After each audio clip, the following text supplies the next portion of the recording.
3D Kannada cartoon stories. ಕತೆ start ಮಾಡೋಣವಾ? ಬನ್ನಿ ಮಕ್ಕಳೇ. ಒಂದು ಸುಂದರ ಹಳ್ಳಿಯಲ್ಲಿ ಅರ್ಜುನ್ ಎಂಬ ಚಿಕ್ಕ ಹುಡುಗ ವಾಸಿಸುತ್ತಿದ್ದ. ಅವನಿಗೆ ಬಲೂನ್ಗಳು ತುಂಬಾ ಇಷ್ಟ. ಒಂದು ಸಂಜೆ ಆಕಾಶದಲ್ಲಿ ವಿಚಿತ್ರ ಬೆಳಕು ಕಾಣಿಸಿತು. ಅಚಾನಕ್ ಒಂದು ಮಾಯಾ ಬಲೂನ್ ಅವನ ಮುಂದೆ ಬಿತ್ತು. ಅರ್ಜುನ್ ಅದನ್ನು ಹಿಡಿದ ತಕ್ಷಣ ಅವನು ಗಾಳಿಯಲ್ಲಿ ತೇಲಲು ಶುರು ಮಾಡಿದ. ಅಯ್ಯೋ, ನಾನ್ ಹಾರ್ತಿದ್ದೀನಿ ಎಂದು ಅವನು ಸಂತೋಷದಿಂದ ಕೂಗಿದ. ಆದ್ರೆ ಗಾಳಿ ಜೋರಾಯಿತು. ಬಲೂನ್ ಅವನನ್ನು ಕಾಡಿನ ಕಡೆಗೆ ಎಳೆದೊಯ್ತು. ಕಾಡಿನಲ್ಲಿ ಅವನು ಅಳುತ್ತಿರುವ ಒಂದು ಚಿಕ್ಕ ನಾಯಿಯನ್ನು ಕಂಡ. ನಾಯಿ ಒಂದು ಗುಂಡಿಯಲ್ಲಿ ಸಿಲುಕಿಕೊಂಡಿತ್ತು. ಅರ್ಜುನ್ ಯೋಚಿಸಿದ, ನಾನು ಮನೆಗೆ ಹೋಗಬಹುದು ಅಥವಾ ಈ ನಾಯಿಯನ್ನು ಉಳಿಸಬಹುದು. ಅವನು ಧೈರ್ಯದಿಂದ ಕೆಳಗಿಳಿದು ನಾಯಿಯನ್ನು ರಕ್ಷಿಸಿದ. ಅದೇ ಕ್ಷಣದಲ್ಲಿ ಬಲೂನ್ ಇನ್ನಷ್ಟು ಹೊಳೆಯಿತು. ಒಂದು ಮೃದುವಾದ ಧ್ವನಿ ಕೇಳಿಸಿತು. ಇದು ಮಾಯಾ ಬಲೂನ್, ಒಳ್ಳೆಯ ಹೃದಯ ಇರುವ ಮಕ್ಕಳಿಗೆ ಮಾತ್ರ ಸಹಾಯ ಮಾಡುತ್ತದೆ. ಬಲೂನ್ ನಿಧಾನವಾಗಿ ಅರ್ಜುನನ್ನು ಮನೆಗೆ ತಂದು ಇಳಿಸಿತು. ಆ ದಿನದಿಂದ ಅರ್ಜುನ್ ಅರಿತುಕೊಂಡ, ಹೃದಯದಿಂದ ಇತರರಿಗೆ ಸಹಾಯ ಮಾಡುವುದು ಅತಿ ದೊಡ್ಡ ಮಾಯೆ. ಒಳ್ಳೆಯತನ ಮಾಡಿದರೆ ಜೀವನವೇ ಮಾಯವಾಗುತ್ತದೆ. ಬಲೂನ್ ಅರ್ಜುನನ್ನು ಮನೆಯ ಮುಂದೆ ನಿಧಾನವಾಗಿ ಇಳಿಸಿತು. ಆ ಚಿಕ್ಕ ನಾಯಿ ಅವನ ಕೈಯಲ್ಲೇ ನಗುತ್ತಿತ್ತು. ಆ ಕ್ಷಣಕ್ಕೆ ಬಲೂನ್ ಮೃದುವಾಗಿ ಹೇಳಿದರು, ಶ್ಶ್ ಅರ್ಜುನ್, ಇದು ಕೊನೆಯ ಮಾಯೆ ಅಲ್ಲ. ಅರ್ಜುನ್ ಆಶ್ಚರ್ಯದಿಂದ ಕೇಳಿದ, ಇನ್ನೂ ಏನು ಮಾಯೆ? ಅಷ್ಟರಲ್ಲಿ ಹಳ್ಳಿಯ ದೂರದ ಕಡೆಗಿಂದ ಜನರ ಕೂಗು ಕೇಳಿಸಿತು. ನೀರಿಲ್ಲ, ನಮ್ಮ ಬಾವಿ ಒಣಗಿದೆ. ಅರ್ಜುನ್ ಕಳವಳಗೊಂಡ. ಅವನು ಬಲೂನ್ ಕಡೆ ನೋಡಿ ಕೇಳಿದ, ನಾನು ಸಹಾಯ ಮಾಡಬಹುದಾ? ಬಲೂನ್ ಹೊಳೆಯಿತು ಮತ್ತು ಅರ್ಜುನ್ನನ್ನು ಮತ್ತೆ ಗಾಳಿಯಲ್ಲಿ ಎತ್ತಿತು.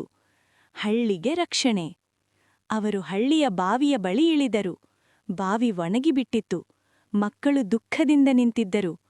ಅರ್ಜುನ್ ಕಣ್ಣು ಮುಚ್ಚಿ ಮನಸ್ಸಲ್ಲಿ ಹೇಳಿದ, ಎಲ್ಲರಿಗೂ ನೀರು ಸಿಗಲಿ. ಅದೇ ಕ್ಷಣದಲ್ಲಿ ಮೋಡಗಳು ಸೇರಿ ಮಳೆ ಸುರಿಯಿತು. ಹಳ್ಳಿ ತುಂಬ ಸಂತೋಷದಿಂದ ತುಂಬಿತು. ಜನರು ಕೂಗಿದರು, ಅರ್ಜುನ್ ನಮ್ಮ ಹೀರೋ!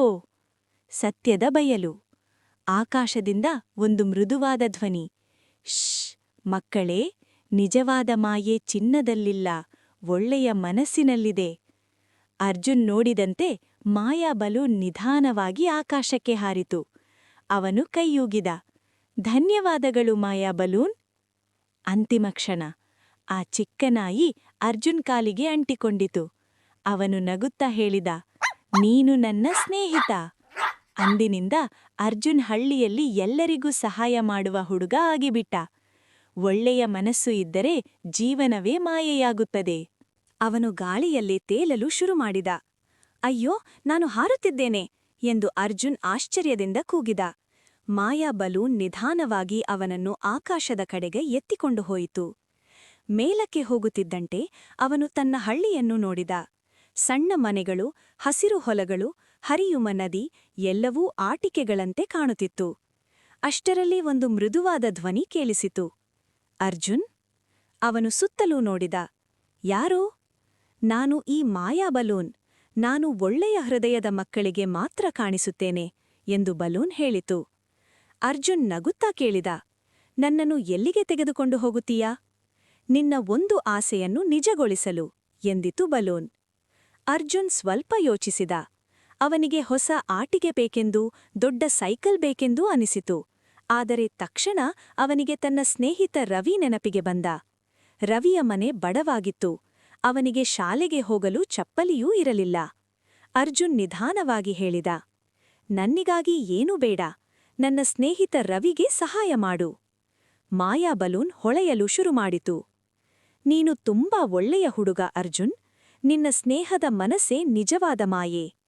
ಅವರು ನೆಲಕ್ಕೆ ಮರಳಿದಾಗ ರವಿಯ ಮನೆ ಮುಂದೆ ಒಂದು ಹೊಸ ಶಾಲಾ ಬ್ಯಾಗ್, ಪುಸ್ತಕಗಳು ಮತ್ತು ಚಪ್ಪಲಿಯಿದ್ದವು. ರವಿ ಸಂತೋಷದಿಂದ ಕೇಳಿದ, ಇದು ಯಾರಿಂದ? ಅರ್ಜುನ್ ಕೇವಲ ನಗುತ್ತಾ ಆಕಾಶದ ಕಡೆ ನೋಡಿದ. ಬಲೂನ್ ನಿಧಾನವಾಗಿ ಅಡಗಿಹೋಯಿತು. ಆ ದಿನದಿಂದ ಅರ್ಜುನ್ ತಿಳಿದುಕೊಂಡನು, ನಿಜವಾದ ಸಂತೋಷ ಎಂದರೆ ನಮ್ಮ ಆಸೆಗಳನ್ನು ಅಲ್ಲ, ಇತರರ ಕನಸುಗಳನ್ನು ನಿಜಗೊಳಿಸುವುದು. ಕಥೆಯ ನೀತಿ: ದಯೆ ಮತ್ತು ಸ್ನೇಹವೇ ಜೀವನದ ದೊಡ್ಡ ಮಾಯೆ.